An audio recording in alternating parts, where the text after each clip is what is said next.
Hello, शुभ सकाळ. कसे आहात तुम्ही? जय महाराष्ट्र. तर आता सकाळचे 9 वाजले आहे आणि हा व्हिडिओ आहे गुढीपाडव्याच्या दिवशीचा व्हिडिओ आहे हा. पाडवाच्या दिवशी मी थोडंसं पुरण लावलं होतं आणि डाळ बघा माझी इकडं अशी थोडी घट्ट होऊन गेली होती. असं म्हणजे टेन्शनमध्येच मी केलं होतं, कारण की करावा म्हणतात. वर्षातनं एकदाच आपला सण असतो नवीन वर्षाचा. तर पाडव्याला पुरणपोळ्या मग मी केल्या होत्या आणि बरेच दिवस झाले माझे व्हिडिओ पण नाही आलेले. साहिलचं पण काय झालं, मी सगळं काही तुमच्या संग बोलते. इकडे विलायची पावडर मी टाकली आहे आणि असं मी शिजून घेतलं बरं का. पण मला काही प्रॉब्लेम झाला ना, माझ्या पूर्णामध्ये बिघडलं होतं. मला काय झालं तेच समजलं नाही मला आणि असं घट्ट घट्ट झालं होतं. तर इकडे बघा घट्ट म्हणजे असं कोरडं कोरडं झालं होतं बघा पुरण. आणि जेव्हा मी पोळ्या बनवल्या ना त्यासुद्धा अशा कडक कडक झाल्या होत्या. उठ बाळा, डब्यामध्ये भर. बाल में पोच देती हूँ आपका. आंघोळ केली, तिला किती थंडी वाजली. पाऊस चालू आहे बाहेर. ये घर में चप्पल क्यों पहना? क्या क्या क्या? कौन हीरोइन दिखती है? आप किसके जैसी दिखती? कौन सी हीरोइन जैसी? अच्छा, कैटरीना कैफ दिख रही हो? अच्छा, चप्पल से कैटरीना कैफ दिखती हो? हो बघा, ही छोटी कैटरीना कैफ. तर इकडे बघा किती छान बाहेर पाऊस होते बघा.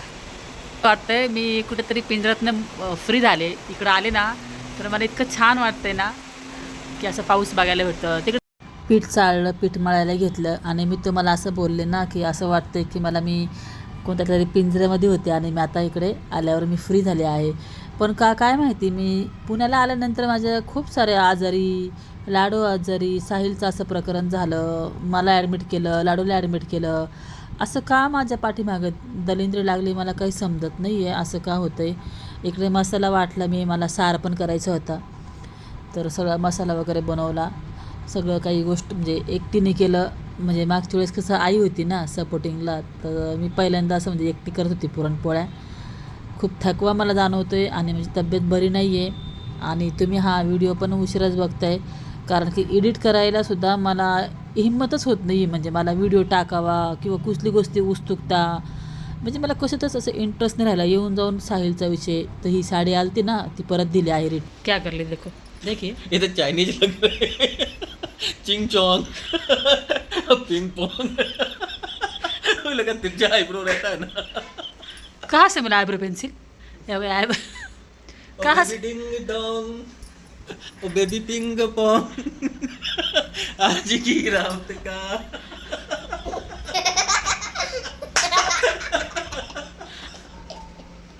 आईब्रो पेंसिल क्यों लगाई? कहाँ से मिला? क्रूर सिंह दिख रही है, क्रूर सिंह. नहीं करो बेटा ऐसे सब. चेहरा लाडू ना कुठं काही पण सापडतं. माझी आयब्रो पेन्सिल घेतली आणि तिने पूर्ण आयब्रो करत बसली लाडू. तर इकडे पोळ्या घेतल्या आणि पोळ्यासुद्धा माझ्या थोड्याशा कडक कडक झाल्या होत्या. ते पुरणच थोडं बिघडलं माझ्याकडनं बरं का. असं म्हणजे होतं असतं असं टेन्शनमध्ये. देवाला मी नैवेद्य काढला होता. देवाला सर्वात पहिले आधी नैवेद्य दिला मी. आणि मी काही गुढी नसते उभारत मी, पण मी पुरणपोळ्या करत असते म्हणजे. इकडे मग मी जेवण वगैरे केलं मी. आणि काय ना, डोक्यात सारखं साहिलचं विषय, सारखं येऊन जाऊन डोक्यातनं विषय जात नाही हो त्याचा. तर मग जेवण वगैरे झालं आणि थोडीशी भांडी होती ती सगळी गोळा करून ठेवली, कारण की सकाळी येतात मावशी भांडी धुवायला ना. मग सगळे भांडे खरकटं वगैरे काढून ठेवले आहे. आणि त्याच्यानंतर लाडूचा ड्रेस पप्पाने चेंज केला. म्हणले पाडवा आहे, तिला नवीन ड्रेस घाल. कारण की तो जो गुलाबी फ्रॉक घातला ना तिने घातलेला होता आणि हा नवीन तिचा कुर्ता होता. तर हा तिचे पप्पा म्हटले तिला आज नवीन ड्रेस घाल, म्हणजे लहान पोरांना घालायचे असतात नवीन कपडे पाडव्याच्या दिवशी. तर मग तिला ड्रेस घातला. आणि इकडे ना माझ्या मिस्टरांनी बेडशीट मागवल्या होत्या. तर ह्या सगळ्या बेडशीट मिंत्रावरनं मागवल्या होत्या त्यांनी. आणि याच्या लिंक मी तुम्हाला व्हिडिओच्या खाली दिलेली आहे. एक खराब आली होती आणि एक चांगली आली होती. तर ही जी आलेली आहे ना चांगली, याची डिझाईन खूप छान आहे. पुढे मी तुम्हाला ती टाकून पण दाखवते आणि ह्याची लिंक व्हिडिओच्या खाली मी दिलेली आहे. तर पाडवा होता म्हणून माझ्या मिस्टरांनी नवीन बेडशीट मागवल्या होत्या. तर बेडशीट वगैरे मी टाकली आहे इकडे. आणि तर इकडे मी बेडशीट टाकली आहे आणि खूप छान आणि सॉफ्ट होती बेडशीट. 2 बेडशीट मागवल्या होत्या. तिकडच्या पण बेडरूमची मागवली होती, पण एक खराब आली आणि एक चांगली आली आहे. तर ही छान आलेली आहे. तर इकडे पप्पांना म्हटलं मला मदत करा थोडंसं, तुम्ही ही बेडशीट काढून द्या मला आणि थोडं टाकायला मदत करा. तर ही जुनी व्हाईट कलरची बेडशीट आहे माझी. खूप छान निघाली ही. मी बऱ्याच वेळा वॉश केली. तर हा पण रूम मी साफ केला आणि जुनीच बेडशीट मी या रूममध्ये आथरली होती. त्याच्यानंतर संध्याकाळी ना माझी मैत्रीण राहते तेच खाली, तिच्याकडे मी लाडूला खेळायला घेऊन आली होती. आता थोडंसं ओळख झाली आहे सोसायटीमध्ये माझी. तर मग ही दोघीजणी संग असतात ना शाळेमध्ये, तर मग लाडूला खेळायला मी घेऊन आले. तर त्याच्यानंतर मग थोडा वेळ लाडू खेळली आणि मग लगेचच मग मी घरी गेले, कारण की मी पण खूप थकले होते. आणि आता रात्रीचे 9 वाजले आहे आणि 9 वाजता हे पार्सल आलं बघा. हिच्या पप्पाने हिच्यासाठी मेहंदी फेड दूंगी.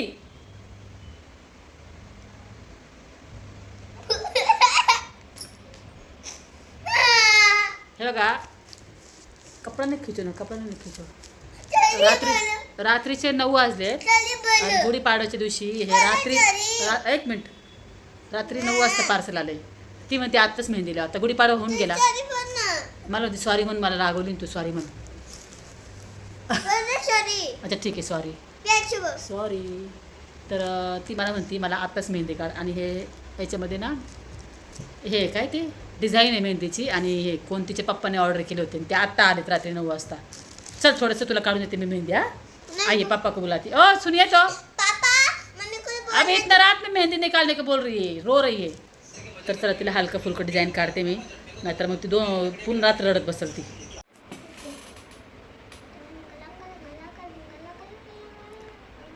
ये तो मोमोज का शेप बना दिया.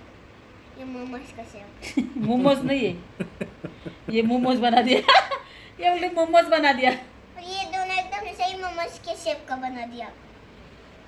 ऐसे करो ना, पीछे से लगा. ए वो डिजाइन लगा ना तो. नहीं आ रही, वो नहीं निकल रही है. नहीं बीच वाला डिजाइन. हाँ वो गोल निकालूंगी ना.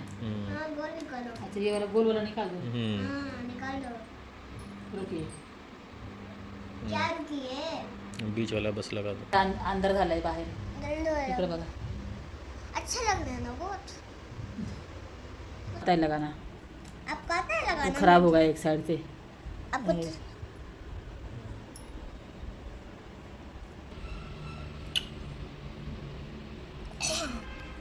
आप रखिए ना वो हाथ. मेरा हाथ सूख गया ना. अरे यहाँ रखो ना. वहाँ पर और सूखने दो और अच्छा आएगा. हाँ अच्छा. सूखने दीजिए, तुरंत सूख जाते हैं आजकल का मेहंदी, तुरंत सूखता है.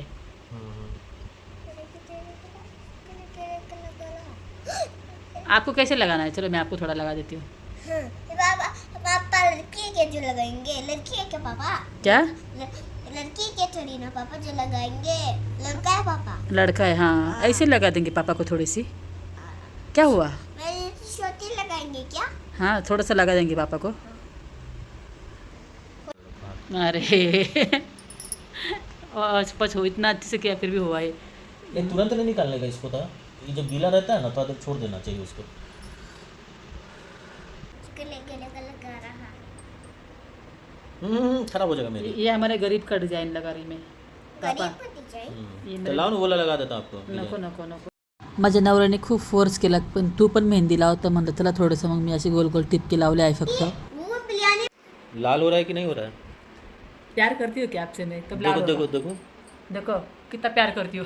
और जिसकी सास प्यार करती है ना उसका लाल होता है. ए आप मेरी माँ आपसे देखो कितना प्यार करती है. देखो एकदम लाल हो रहा है. नहीं. जिसकी सास प्यार करती है ना उसका लाल होता है. देखो मेरी माँ कितना प्यार करती है आपसे. आप बोलते नहीं. मेहंदी भी गवाही दे रहा है. तब खोलो पापा धो रहे हैं ना, तभी मेहंदी जो गीला हुआ है ना इधर उधर लग जाएगी. मेहंदी काढण्याचा काही मूड नव्हता. 10 मिनिटामध्ये आम्ही लगेच धुवून टाकली दोघांची पण. क्या ये? अरे कैसे हो गया? बहुत प्यारा. पापा कभी मैं जैसे ऑरेंज हुआ है, को दिखा दो पापा. आहे का व्हिडिओमध्ये? आहे ना. आता रात्रीचे 12 वाजले आहे आणि हा जो ब्लॉग होता ना आजचा पूर्ण, हा गुढीपाडव्याच्या दिवशीचा व्हिडिओ आहे हा पूर्ण. आणि इकडे बघा मेहंदी काढली, आत्ता काढली म्हणजे लगेच धुवून टाकली. ॲक्च्युली आमचं जे पार्सल आहे ना मेहंदी, ते डिझाईन मागवलं होतं पप्पांनी, ते आता संध्याकाळी रात्री 8 वाजता ते आम्हाला रिसीव झालं. मग लाडू लागली रडायला, मला आत्ता मेहंदी लावायची. मग थोडंसं तिला लावली मेहंदी. आता ती झोपली आहे. आणि हा जो ब्लॉग होता माझा आजचा पाडव्याचा ब्लॉग, हा तुम्ही बघत असणार आहे पाडवा झाल्यानंतर 1-2-3 दिवसांनी. पाडवा होऊन गेलेला आहे, पण मला एडिटिंग करायला ना थोडंसं अवघड जातं. आणि अवघड म्हणजे मला ते टाईम नाही भेटत असं होतं. आणि मला ना म्हणजे इंटरेस्ट नाही येत. मला कसं आहे ना, मी सारखं मोबाईल घेऊन नाही बसू शकत. म्हणजे घरातली भरपूर कामं असतात. लाडूला बघणं, त्यांना वेळेवर जेवण देणं, भरपूर कामं असतात. तर असो, तर तेच तुम्ही हा व्हिडिओ थोडासा उशिरा बघताय. तर आज ना थंबनेल तुम्ही बघितला असेलच माझा. विराज साहिलला भेटला. ॲक्च्युली काय झालं ना, विराजला 11वीचे एक्झाम झाले, त्याला सुट्टी लागली आणि तो माझ्याकडे येणार होता. तर आता त्याचा 22 तारखेला बड्डे आहे विराजचा. 22 मार्चला त्याचा बड्डे आहे. त्याला म्हटलं तू इकडेच ये, आपण घरातल्या घरात करू म्हटलं बड्डे. तर तो म्हटला नाही मम्मी, मी इथंच मित्रांसंग बड्डे करणार आणि मग मी तुझ्याकडे येतो. बड्डे झाला का मग येतो. तर मी त्याला म्हटलं अरे तुला 5-6 दिवस फक्त सुट्टी आहे. 12वीचे क्लास चालू होणार आहे त्याची. तर महिनाभर क्लास असतात ना 12वीचे. विराज आता 12वीला गेला आहे विराज. तर मग ते क्लास झाले का मग त्याला 1 महिना सुट्टी आहे. मग त्याला म्हटलं मग तू आता असं कर, तुला फक्त 5-6 दिवसच सुट्टी मिळाली, त्यात पण 2-3 दिवस तू तिथं घालवणार, मग त्यापेक्षा तू येऊच नको. 1 दिवस यायला जायला मग तू 2 दिवस असेच संपून जातील. आणि 12वीचे क्लास करणं हे खूप गरजेचं आहे. ते एकही क्लास तू बुडवू नकोस. आणि जेव्हा तुला महिनाभर सुट्टी असेल तेव्हा तू ये. आणि विराज तिथे राहिले ना गावाला, त्या ॲटलिस्ट तो साहिलला भेटतो. साहिलला भेटायचे नियम कसे ना, रक्ताचं नातंच त्याला भेटू शकतं. एक तर आई, मी एका आडनावाची, नाहीतर मग विराज. तिसरं माणसाला साहिलला भेटून देत नाही. तर आज म्हणजे भेटला मग साहिलला विराज भेटला आहे. साहिलने विराजकडे निरोप दिला की मम्मीला बोलव आणि मम्मीला सांग की मला सोडव, मी काहीच नाही केलेलं आहे, तू वकील पकड आणि वकिलाला सांग सगळं कहाणी त्यांनी सांगितली आहे मला आणि बोलव म्हणतोय मम्मीला, असं साहिलने विराजला निरोप दिला. तर विराज म्हटला ठीक आहे. आणि म्हटला त्याला कफ झाला आहे साहिलला. तर म्हटला मला काहीतरी औषध वगैरे आणून दे, पण तिथं अलाउड नसतं ना बाहेरचं. बिस्किटं वगैरे, त्याला रात्रीची भूक लागते, ते विराज घेऊन गेला आहे. बेडशीट पाठव म्हणलं मला एक, ती बेडशीट दिली त्याला. विराजला खूप, आणि जेव्हा विराजला साहिल भेटला ना, पूर्ण अंगात त्याचा घाम येत होता. विराज मला म्हटला मम्मी इतका त्याला घाम आलेला होता म्हणे, एवढं गरम आहे म्हणे मम्मी त्याला लवकरात लवकर सोडव. तर नेमकी झालं काय आहे प्रकरण, सगळ्यांना खूप सारं कन्फ्युजन आहे. तर सांगते मी तुम्हाला ते. पण मागचं प्रकरण तुम्हाला माहिती आहे का झालं साहिलचं मागचं प्रकरण झालं, तेच सेम प्रकरण झालेलं आहे यावेळेससुद्धा. असंच पोरांच्याच मारामारा झालेल्या आहे.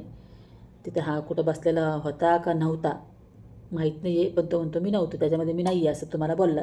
मला नाही, विराजला बोलला मी नाही आहे. मम्मीला इथं आली का मम्मीला माहीत पडेल की मी त्याच्यामध्ये नव्हतं, मम्मी मला बाहेर काढ. तर मला सांगितलं विराजनी मागचं जे प्रकरण होतं असंच होतं. आणि जे तुम्ही न्यूजमध्ये बघितलं ते थोडंसं वेगळं सांगितलं गेलं, पण ते तसं नाही आहे, ते वेगळं आहे. प्रकरण हे वेगळं आहे. तर मारामारा झालेल्या आहे, त्याच्यामुळं तो आतमध्ये आहे. तर भरपूर सारे त्याच्यावर ते कलम काय असतात ना ते लागलेले आहेत त्यांच्यावर, पोरांवर. पण साहिलचं नाव असं म्हणजे त्याच्यामध्ये एक लिस्ट असते, मेन कोण आहे, त्याच्या खालचा कोण मेन आहे, त्याच्या खालचा कोण मेन आहे. तर साहिलचं नाव एकदम खाली आहे. म्हणजे साहिलचं नाव साहिलने नाही काय केलं, ते पहिल्या पोरांनीच जे करायचं ते पहिल्याच पोरांनी केलेलं आहे, पहिल्या नंबरच्या पोरांनी. असं झालं आहे ते. तर त्या डिटेल्समध्ये मी तुम्हाला साहिलला भेटल्यावर तुम्हाला डिटेल्समध्ये सांगलच मी, आता नाही काय बोलत. पण प्रकरण आहे मारामारीचं वगैरे झालेलं आहे काहीतरी. असो, तर आता तुम्हाला मी सांगते माझं कसं झालं आहे ना. लाडू ॲडमिट असताना मी हॉस्पिटलला काही माझे रिपोर्ट्स काढले होते, ब्लड दिलं होतं, सोनोग्राफी केली होती. तर मला थोडं गायनो प्रॉब्लेम आहे, तुम्हाला मी सांगितलं होतं. मला पिरियड्स येत नाही, त्याच्यामुळे मला खूप जास्त शरीरात खूप प्रॉब्लेम होतो आहे मला. तर त्याचे सगळे मला खूप जास्त मेडिसिन चालू आहे आणि त्यामुळं मला ना खूप जास्त अशक्तपणा आलेला आहे. मी बऱ्याच वेळा साहिलला बोललो होते, साहिल सांभाळून राहा, मी काही येऊ शकणार नाही. आणि आता माझी अशी परिस्थिती आहे ना, मी नाही जाऊ शकत तिथं आणि मी गेल्याशिवाय काही होणार नाही, मला माहिती आहे. आणि अजून एक गोष्ट, आता हे जे प्रकरण झालं आहे ना, ह्या प्रकरणामध्ये 3 महिने त्यांना आतमध्ये तरी राहावंच लागेल. 3 किंवा 4 पण असू शकतात. असं नाही की मी गेले, वकिलाशी बोलले, त्याला पैसे दिले, त्याला लगेच बाहेर काढलं, असं नाही होऊ शकत. आणि ही जी प्रोसेस आहे ना, ही खूप मोठी प्रोसेस आहे. मला त्याला जामीन द्यावा लागणार आहे आता. जामीन पण कोण भेटतं, कोण नाही, काय नाही, हे सगळ्या गोष्टी पहिल्या वेळेस मी खूप धावपळ केली अहो. तेव्हा कसं विराज, आई, तिथं वडील होते, लाडूला तिथं बघायचे, घरात सांभाळायचे, मी लाडूला झोपवायची, जायची आणि कितीतरी वेळा मी कोर्टात तिकडे चक्रा मारल्या. आणि आता ते पॉसिबलच नाही आहे, कारण माझी राहण्याची सोय नाही आहे आता. पहिले मी राहिली, पण आत्ता माझी राहण्याची सोय नाही आहे. पहिल्याची एक गोष्ट वेगळी होती आणि आत्ताचं खूप वेगळं आहे. आणि माझे मिस्टर म्हणले की लाडूला घेऊन नाही जायचं, सकाळी जाऊन संध्याकाळी रिटर्न येणार, त्याच्यामध्ये काय होणार. आणि मी लाडूला म्हणजे एखाद दिवस सकाळ ते संध्याकाळ सोडू शकते. ती दुसरी गोष्ट, ती खातच नाही कुणाच्या हाताने काही, ती पोरगी उपाशी राहील. अजिबात तिच्या पप्पाच्या हाताने ती जेवण करत नाही, ती फक्त माझ्याच हाताने खाते. तर आता हे लई मोठं, खूप मोठं टेन्शन झालेलं आहे माझ्या डोक्याला, खूप मोठं. कसं सोडवू त्याला, कसं बाहेर येईल तो, नाही का. देवाला प्रार्थना केली, देवा माझ्या मुलाला जे काही संकट आले ना त्याच्यातनं त्याला सोडव. आणि बऱ्याच वेळा मी साहिलला रोज फोन करायचे, साहिल सांभाळून राहा रे, साहिल सांभाळून राहा, मी येणार नाही, मी येऊ शकत नाही, साहिल तू. मला किती टेन्शन, मला हा किती त्रास, मला खूप जास्त हेडेक झालेलं आहे, खूप जास्त. आणि माझी तब्येत मला साथ नाही देते, मला खूप जास्त प्रॉब्लेम झाला आहे. मला ना खूप जास्त मला मेडिसिन पण चालू आहे, सकाळी नाश्ता केल्यानंतर, परत दुपारी, परत रात्री. त्याच्यामुळे काय, माझं हे हार्मोन इम्बॅलन्स नाही का खूप जास्त डगमग झालेलं आहे मला. आणि त्याच्यामुळं मला खूप जास्त वीक फील होतं आहे. काही करायला गेलं तर थकवा जाणवतो आणि असं वाटतं सारखं झोपून राहावा. आणि कुठला तरी एक हार्मोन असतो तो आपल्या शरीरामध्ये जास्त वाढतो, तेव्हा हे सगळं होतं. आणि हे 3-4 महिने राहील, त्याचे मेडिसिन मला चालू आहे. त्याच्यामुळं मला जाणं म्हणजे, मला फार असं विचार करते की मला तेवढी ताकद भेटली पाहिजे. आणि आता कसं त्याला काढू, कसं करू, फार मला रोज विचार करते, काय करू. आणि पैसे तर किती लागणार आहे बाबा. पैसे मागच्या वेळेस खूप पैसे लागले होते, यावेळेस पण आता मी विचार केला, माझ्याकडं तर काही एवढं नाही आहे. आता कसं आहे ना, मिस्टरांना पण आत्ताच ते त्यांचं घराचं काम करून आलेले आहे आणि त्यांना ह्या गोष्टीसाठी पैसे मागणं, ते मला म्हणले जा, पण मला काही सांगू नको, नाही का. आता मी जास्त नाही बोलत. तर आता कसं करू, काय करू. म्हटलं माझ्याकडे 1-2 सोन्याच्या वस्तू आहे, त्या देऊन टाकल असा विचार करते. त्यांना सांगणार नाही, गपचूप मोडून टाकेन गावाला जाऊन आणि सोडवल त्याला. इतक्या त्रासमध्ये आहे ना साहिल, खूप त्रासात आहे, खूप तकलीफ आहे आतमध्ये. ठीक आहे, बघू काय होईल ते सांगालच तुम्हाला मी. चला येते मी, ठीक आहे, बाय बाय.